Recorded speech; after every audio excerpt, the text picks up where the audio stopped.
Hola, ¿cómo están? Espero que muy bien. Bueno, en esta oportunidad les grabo este pequeño video para abordar algunas cuestiones y así referirnos a las cuestiones de proceso y procedimiento dentro del derecho y ver las implicancias que la legislación tiene.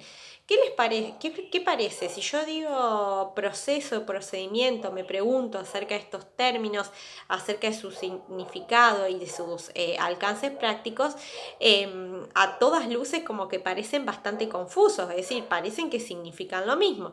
Sin embargo, hay diferencias, desde el punto de vista conceptual como desde el punto de vista de la aplicación. En ese sentido, el proceso en sí refiere a un conjunto de actos concatenados en miras a obtener una decisión final. Esa decisión final que en principio tiene que ser definitiva, es decir, poner fin a la cuestión que se sometió a ese proceso.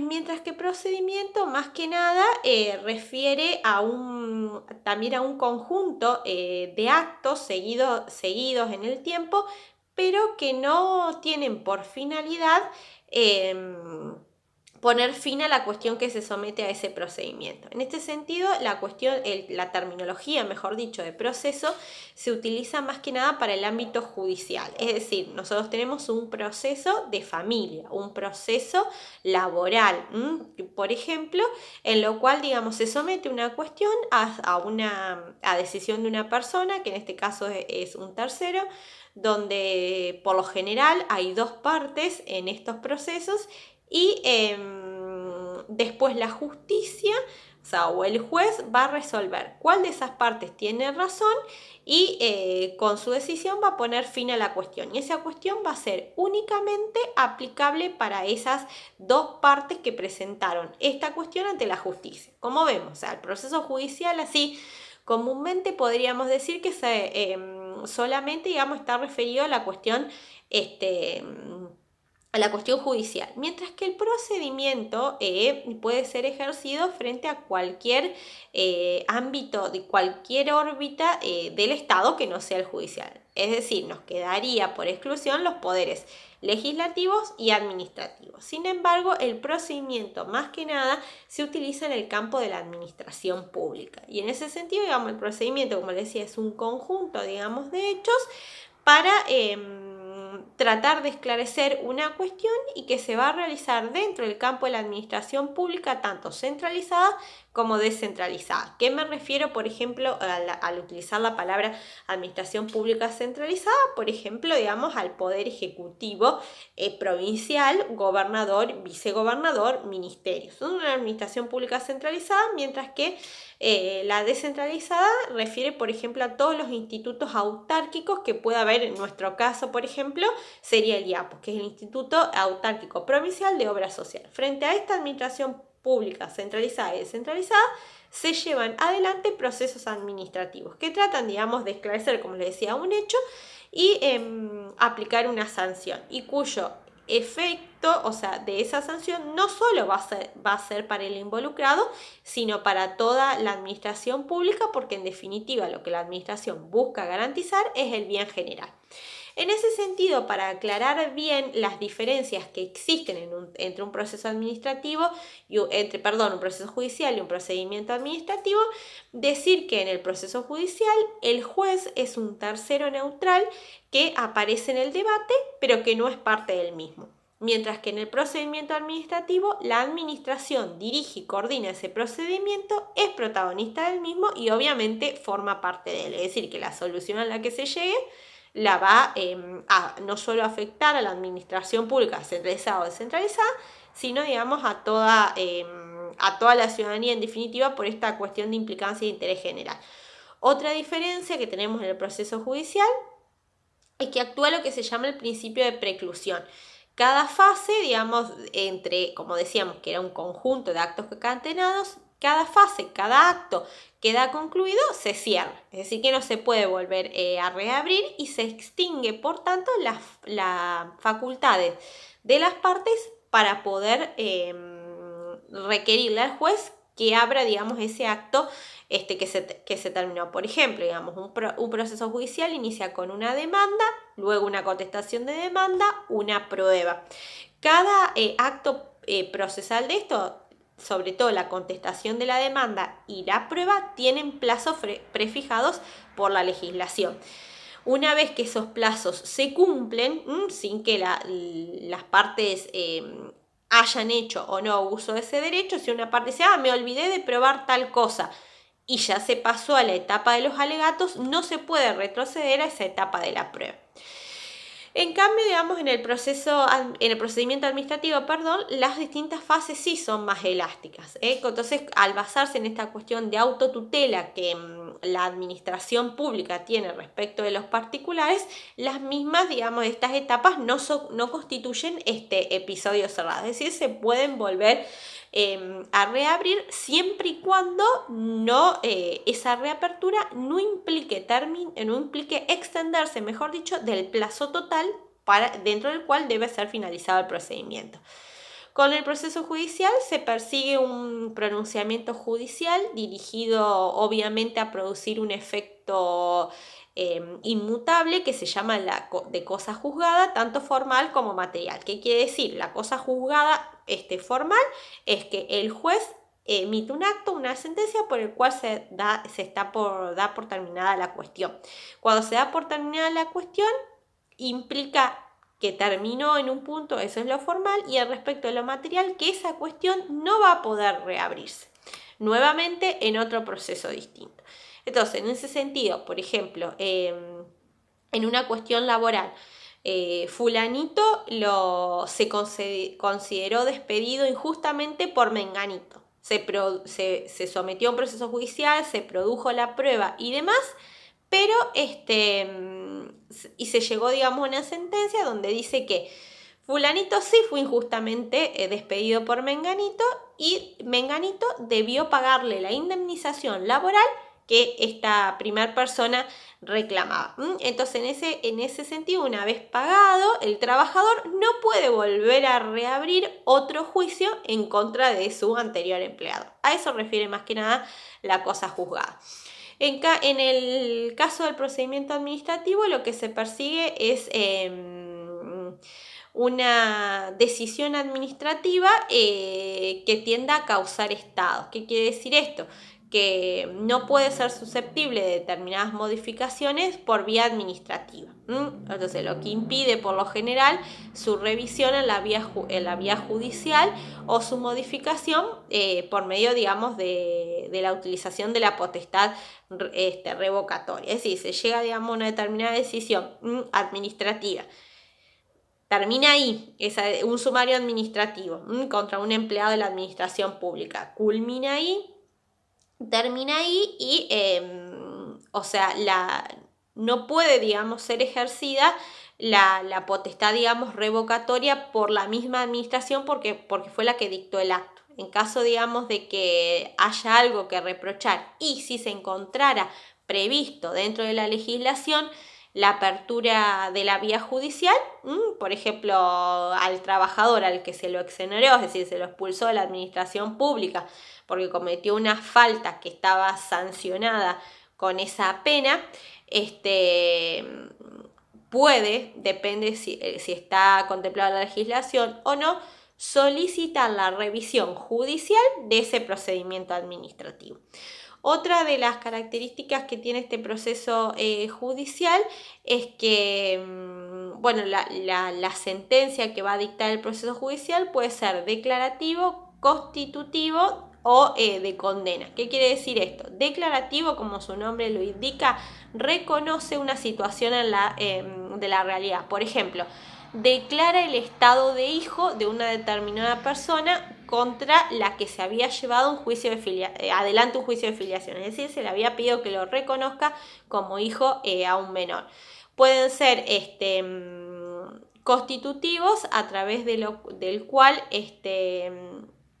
como su nombre lo indica, constituye, digamos, un determinado acto, como por ejemplo crea, digamos, una obligación, en un caso, por ejemplo, de escriturar, donde por mucho tiempo, por ejemplo, un vendedor el comprador había adquirido de un vendedor un determinado inmueble y no había obtenido, digamos, la escritura, que es el acto procesal que sigue a esta cuestión,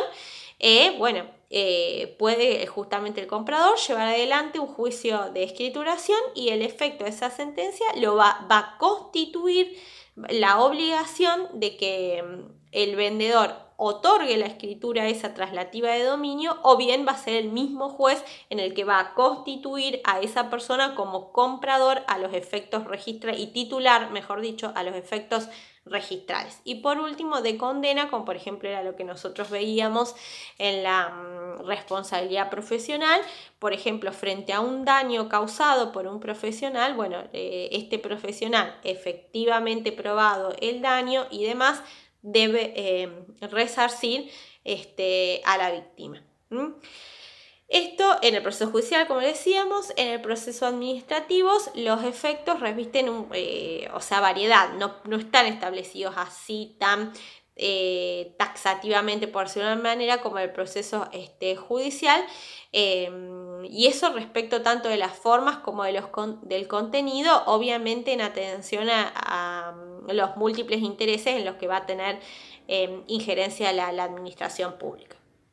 Lo importante sí, digamos, y acá vienen las cuestiones comunes, es que tanto en los procesos judiciales como en los procesos administrativos, para llegar a la condena, se van a necesitar utilizar diferentes medios de prueba, ¿no? Obviamente que están previstos en la ley, siempre están previstos en la ley, y estos medios de prueba están encaminados a crear la convicción de que en el juzgador, de que existe o no existen los hechos que las personas obviamente han afirmado tanto en el proceso como en el procedimiento. Esas partes pueden ser esas pruebas pueden ser documental. ¿A qué se refiere esto de documental? Es un medio real, digamos, un documento que consiste en la examinación de una determinada cosa o de un instrumento, y pueden incluirse dentro de esto instrumentos públicos o privados. Los instrumentos estos públicos pueden ser, por ejemplo, una escritura pública que goza, digamos, de la ley, que sea otorgado por la ley esta característica de ser instrumento público, o puede ser un instrumento privado como un contrato, que sea necesario aportar al proceso. Lo otro es la prueba testimonial, que son personas que son personas que son extrañas al proceso o al procedimiento, pero que por alguno de sus sentidos han tomado conocimiento de los hechos sobre los que versa ese proceso o ese procedimiento, esa actuación, para hacerlo más genérico, y que debe de reunir determinadas características, porque por la misma ley ser testigo es una carga pública. Entonces, si a uno se lo cita como testigo y no comparece, puede ser, digamos, que se lo traiga no solo por la fuerza pública, como les digo, porque es una carga pública, digamos, obligatoria, que necesariamente debe ser cumplida, o incluso de que comparezca y no diga la verdad de los hechos, puede ser acusado de falso testimonio. Por eso, la característica de ser extraño a la actuación, que debe dar razón de sus dichos, porque, digamos, si no, le pueden sobrevenir estas sanciones. Después tenemos también la prueba pericial.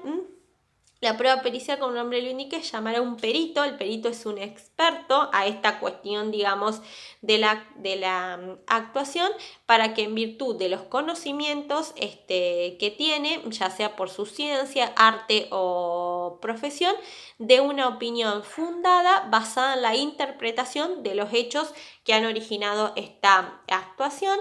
También está la prueba confesional, que es citar a declarar e interrogar a la parte, digamos, que ha iniciado, digamos, la actuación, o en caso, digamos, de que sea, por ejemplo, un proceso judicial, también se puede pedir la confesional del demandado, o sea, actor y demandado.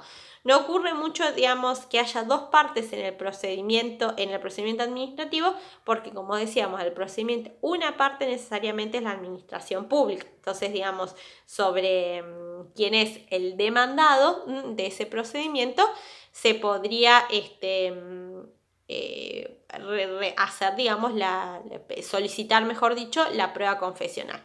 Otros conceptos, vamos a decir que estas pruebas son dinámicas, que si bien los medios probatorios están establecidos en la ley, están reconocidos y para utilizarlos tiene que existir este reconocimiento legal, el reconocimiento legal no es taxativo, o sea, no es cerrado.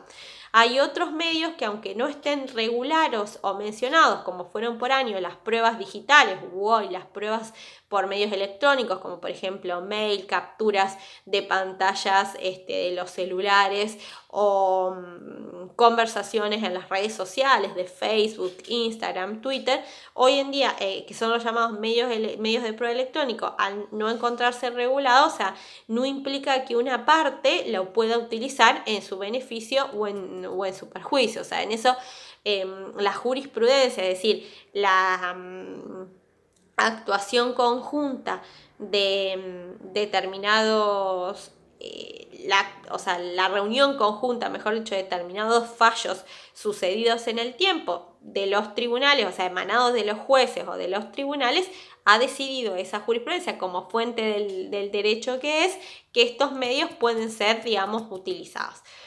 Y otra cuestión importante que decir que en esta cuestión del derecho procesal, ya sea civil, comercial, laboral o administrativo, que va a regir el procedimiento administrativo,